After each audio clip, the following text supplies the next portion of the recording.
Personally, I think, that's what we see, is that just having seaweed farms by itself, just growing seaweed is already very beneficial for the ocean. It absorbs CO2, so therefore it de-acidifies the ocean.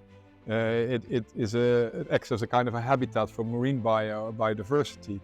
So that is already good at itself. If we could stop there, that would be nice. But yeah, we also need to translate that into value. So once we use it, and that's the second part of it, is that the applications of seaweed have a big effect. So it's not so much the carbon that's stored in the seaweed, but it's the avoidance of chemical use in agriculture. That has the big impact, or the reduction of meat. That is the big impact.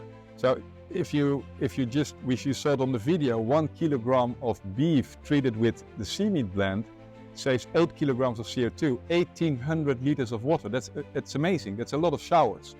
And about 25 square meters of land that doesn't need to be deforested to grow soy, to feed into cows, to feed into us. So that is the impact. That's the true impact. Great. Well, welcome everyone to the first Turtle Talk of the day. We're all ready to go now, and I'll give you a brief intro to myself. So the goal of today is to explore the potential of Ireland as a seaweed hub for Europe. I'll be your co-host today alongside Joost and Stefan. So my name is Peter Green, and alongside my work at Hatch Blue, I run a multimedia company called Paxtier. And in this session, we're going to be exploring a series of engaging conversations with leaders in the European algae and seaweed space, and exploring seaweed's potentially transformative impacts on the climate and our food systems. So these are going to be 5 25-minute interactive sessions. Any other questions from the floor before we kick off?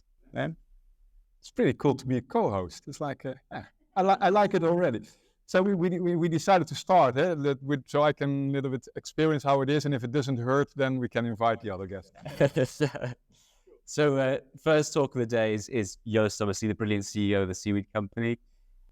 Maybe doesn't need an introduction, but if you don't mind, for the rest of the audience online, it'd be great if you just kick things off with a brief story of your journey into the seaweed space. Brief story. Well, I started my life in a different area of the industry. After my studies, I started working for so-called fast-moving consumer good companies like Procter Gamble and Pepsi Cola. And at one point in time, I was making marketing plans to sell more sugar water to little kids. And I thought, I'm not sure if I want to do this the rest of my life. And that's when I decided to take a turn and started my own organization, first working with different teams. And then at one point in time, I realized I want to have tangible impact. That's when I run into seaweed. And did you meet Stefan around about that time? Well, when I was looking around about seaweed, I didn't know anything about seaweed. I didn't have an Irish background. In the Netherlands, sometimes on the beach, you notice it, the brown, slimy stuff in between your toes. But I didn't know it was seaweed. And then everyone asked me, have you spoken already to Stefan Kraan? And I said no. And I looked in LinkedIn and I sent him an invite, but Stefan didn't answer. So I couldn't say yes. And then one day there was a meeting in Wageningen University. That's a food university in the Netherlands. And there was Mr. Stefan Kraan. And I think from the first moment we met, I think it was a click. We loved each other. It was really nice. We had the same mindset. It was like Stefan is, and you will hear about it later, is really the guru on seaweeds. He already knew before I was before I was born, but a little bit later, the beauty of seaweed. And he decided to dedicate his life and his study and his time to learn everything about seaweed. He knows, there are 12,000 species of seaweed, and he knows not all 12,000, but he knows a lot. And so that is long story short. Yeah, and that's where I met Stefan. That's a great outline. Thank you very much for that, Joost. So on that journey, though, we know that it's been quite a long journey. For the European seaweed sector, cultivation in particular has been quite challenging. But what have been some of the most encouraging signals over the last 6 years? Well, I think that we are not new with seaweed, and there have been many pioneers before us. But I feel that when the Seaweed Company started, the time was right. All the elements come into place. We get a growing awareness from consumers that no, things need to be different. We have an EU that has made a directive on algae. We see that the world is really getting in a certain direction and that people start to realize that. So I think it was the right timing. And so the big encouragement that I see is that the traction that we generate and also the approach to work in partnership. So we say we will not do it by ourselves. We will partner up with companies in Norway and in Ireland. If they can make better and smarter ways to grow seaweed, we want to partner up with them. We will partner up with a company in the Netherlands that provides the seaweed seeds. And by doing that, we're creating this ecosystem. And then it becomes a joint effort. And that we get traction on that and that we get positive reactions on that and parties and organizations that want to join that movement, that is the biggest encouragement. On that point, your vision for this ecosystem in Ireland and the Seaweed Company, what does that look like in the next 5-10 years? Well, am I allowed to really dream? Yeah, you're allowed to do. Okay, there we go. What I envision is that in Ireland, there are many people that are now currently either working in mussels or shellfish or in salmon fishing, so in aquaculture, and even not working in aquaculture, start taking up seaweed as an additional activity. I envision that people from mainland Europe that want to work with seaweed notice that you can't grow a lot of seaweed in Austria and Switzerland. So let's go to Ireland, let's go to the coast. So I see a job or knowledge transfer towards Ireland, towards the coast. And that together we create so many farms in a smart way that we produce enough seaweed to hit significant dent in the, let's say, for instance, the meat industry or in the fertilizer industry. And internally we say if there are some reports where you can see the volume per country, and Asia is the continent where most seaweed comes from. And we say with Ireland, we want to be on that chart, that you notice that there's a line that you can see so that Ireland shows up on that map. So you have Singapore, Korea, China, Japan, and Ireland. And that we grow enough that it makes a dent on the graph as well. Biggest pain points on that journey? We have only 20 minutes. Yeah. No, a lot of pain points. Sometimes people ask me, like, what if I want to become a seaweed farmer, if I want to start a seaweed company, what should I have? I said, first thing you need to be stubborn, and you need to believe in something, because if you easily set back, then this is not your turf. Especially in the pioneering phase, there's a lot of things that we need to learn. There are no blueprints. If you want to process your seaweed, you cannot buy off the shelf a machine. You have to develop it. What you'll see this afternoon is the first processing line in Europe and beyond that can process seaweed at that scale. It doesn't exist. So if something doesn't exist, you need to learn it. It costs time, it costs money, you make mistakes. We burn a little bit more money than we wanted to because we don't know what we don't know there. And but that comes with being the pioneer. So we're really paving the path there as well. But at the same time, every setback brings us, what doesn't kill you makes you stronger, and we're not dead. Sure. And we've spoken already about the products that you guys are developing, from sea meat to biostimulants, I imagine. But we've seen a few companies now in the space look to you guys as kind of the format. This is what we want to do. We're going to take this model and do the same: biofertilizer, biostimulant, and then maybe protein replacement. This is a bit more of a pioneering approach still. But how do you approach product marketing and product development at the Seaweed Company? Why did you pick those two markets above all the other hundreds of 50 different applications we can get? Yeah, that's a good question. I mean, everyone that starts with seaweed thinks you can use it for everything. You can use it for food and feed and pharma and fertilizer. And it took us some time to realize what is the biggest focus. But then it came back to the origin. The Seaweed Company is an impact-driven company. And the graph that I showed, if you look at the food chain, where can you have the biggest impact? It's in fertilizers, so synthetic fertilizer, and it's in meat. If you look at the scope 3 emissions, if you have a food company and you have a crop, then the impact of just the fertilizer is sometimes about 70% of all your emissions. So if you can cut back there, it's gigantic. If you can cut back on the effect of meat by just replacing with a drop-in replacement part of the meat, there's direct impact. It's not always the nicest area to work in because you work with the mass, with beef and with meat, from a perspective that's not always, let's say, that has a huge impact, and it has also that effect, that side of it. But if you want to have impact, you need to step in there and work with those industries together. It's quite a challenging industry to move into, retail, though. I guess that was one of the focus areas. The next step, how do you navigate that relationship with the retailer when a lot of them are very price oriented?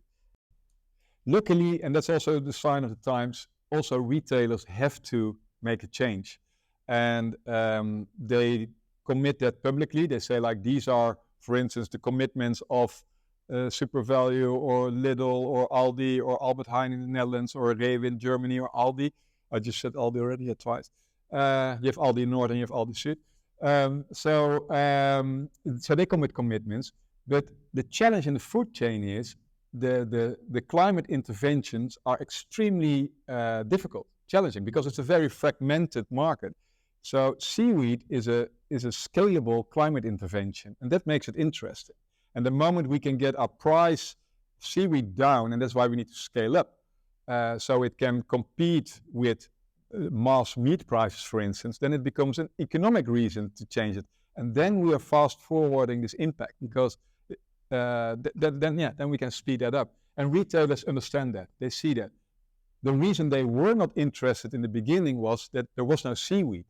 So they knew what to do with seaweed, but there was no access to biomass. And that's what we are changing right now. So on that point of access to biomass, you mentioned it as the biggest bottleneck. You've already mentioned we need to accelerate the ecosystem. That's how we're going to get to scale. You guys are renowned for being more vertically integrated than other folks in the space, but it's a lot to tackle at once. So this is what we need for the ecosystem. We need folks to do the farming, the folks to do the processing. Is that what you see, or do you still see the Seaweed Company becoming less vertical in the next 10 years? Yeah, we have to, and we will. But we also had to be vertically integrated to start with. When we started the Seaweed Company, we saw basically two kind of companies. Some people were growing seaweed, and at the end of the season, they were stuck with a big pile of brown, slimy biomass without any buyer. And we had people with very cool products with seaweed in it, but they didn't have access to seaweed biomass. So we said we have to start vertically integrated to understand each of the steps in the value chain, what is needed to scale up. And once there is a partner that can take that over, we are very happy to work together and do that. And what's that like, that process? Well, for instance, we started with breeding our own seaweed babies, our seeds. We did it ourselves. We started in Tralee, and then in I forgot the name, Stefan, next to Galway, our plant, Carnmore, yes, in Carnmore. So we were growing our own seaweed babies. We had bubbling tanks full with bubbling seaweed babies, seaweed seeds. Now, there is a company in the Netherlands called Hortimara, and they are much better equipped with that. They have a team of 20 people their only focus is how to grow the best healthy seaweed seeds for the seaweed industry. Well, the moment they were up and running and could do that, we said, please join us, join our journey, and can we please put this part of the ecosystem in your hands? The same will happen maybe with the infrastructure. There's a company in Norway that we're working together with, and we're looking into, can we make use of the developments you have came up with, and why would you reinvent the wheel all the time? So those kind of steps will be important. The one part that the Seaweed Companies is very strong at is the market side, and that's what we will keep at the Seaweed Company. We know how to treat customers, we know what they want, we know how to deal with them, how to work with them. We have a lot of people in the Seaweed Company with a corporate background, and it helps. Absolutely. Product development is so key. But on the other side of the spectrum, you mentioned all the climate benefits of seaweed farming. And I think at least for a few of us in the space, this still seems, a lot of this is theoretical. Like it's proven to some degree, but we still need a lot more research on the ecosystem service side of the seaweed industry. So what are your thoughts around that part of seaweed farming and proving out the climate benefits of seaweed a little bit more? Well, personally, I think, that's what we see, is that just having seaweed farms by itself, just growing seaweed, is already very beneficial for the ocean. It absorbs CO2, so therefore it de-acidifies the ocean. It acts as a kind of a habitat for marine biodiversity. So that is already good at itself. If we could stop there, that would be nice. But yeah, we also need to translate that into value. So once we use it, and that's the second part of it, is that the applications of seaweed have a big effect. So it's not so much the carbon that's stored in the seaweed, but it's the avoidance of chemical use in agriculture. That has the big impact, or the reduction of meat. That is the big impact. Yeah. So if you saw it on the video, 1 kilogram of beef treated with the seaweed blend saves 8 kilograms of CO2, 1,800 liters of water. That's amazing. That's a lot of showers. And about 25 square meters of land that doesn't need to be deforested to grow soy, to feed into cows, to feed into us. So that is the impact. That's the true impact. On that point, so TNC came out with a paper not long ago showing the biostimulant benefit or mitigation with the biostimulant for seaweed.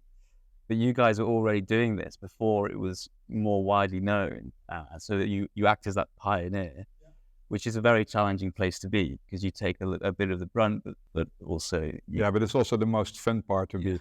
I think if this is an established industry in 10 years' time, then I think a lot of the people at the Seaweed Company that are here today will probably do something else. But this is the fun part. You need now the certain energy, the certain type of people, the knowledge to make this happen, to pave the path. That's why it's so important that people jump on board right now, because if we wait and see and wait too long, then being a pioneer has also a risk, and we are fully aware of that. So I think now we should open the floor to any questions. If you guys have any questions. If you dare. What's the biggest bottleneck in development?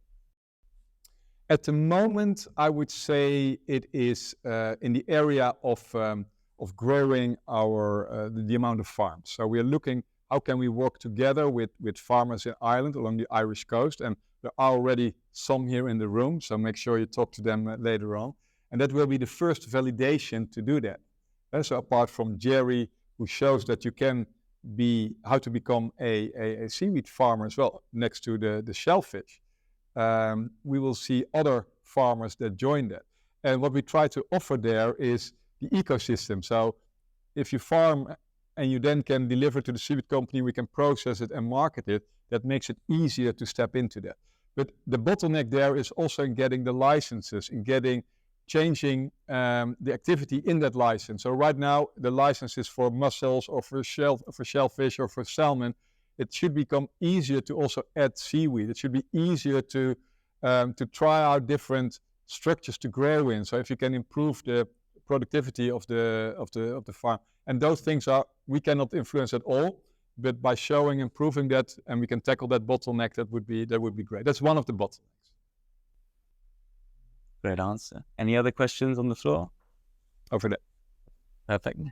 How much of an issue is social licensing for aquaculture up here in Ireland? I think that's an extremely good question. And what we see happening is that we call it a social license.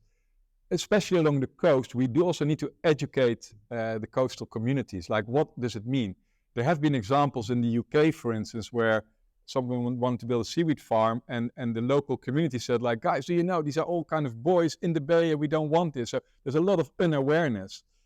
And the established industry, no one likes change. It's quite a conventional industry. So whatever people can do to stop that, they might do. But it's more a matter of not knowing. So I know that BIM is now on a social license high on the agenda, and they're visiting schools in the area in Donegal to explain to students like what it is to be into aquaculture and what seaweed can do, among other things. And it starts there. But it's a good question. We should not we should avoid that people get afraid or object things because of unknowingness. That is.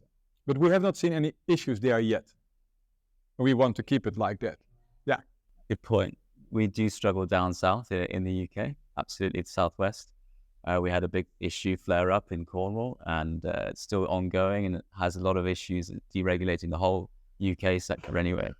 And so people are very worried about that. And the answer, I think BIM might get into it today, but certainly is that engagement with as well. And I think it's a joint effort. I mean, if you in front of your house in the sea, if it's 500 meters distance and you see a field with orange or yellow buoys that might not look like. That's why we use very camouflaging buoys, all gray, so even what you wouldn't notice. And maybe that means that you have to move a little bit more out of shore, so let's say a kilometer away that you don't see it. But so it's not that we should say that it doesn't make sense, the objections, but it should be taken on, definitely. Yeah. Super. Thanks very much, everyone. I think we should wrap up there for that session, and we'll move on to the next session, which is about discussing Mulroy Bay. All right. Thanks very much for your time there. Yes. You're welcome. Superb.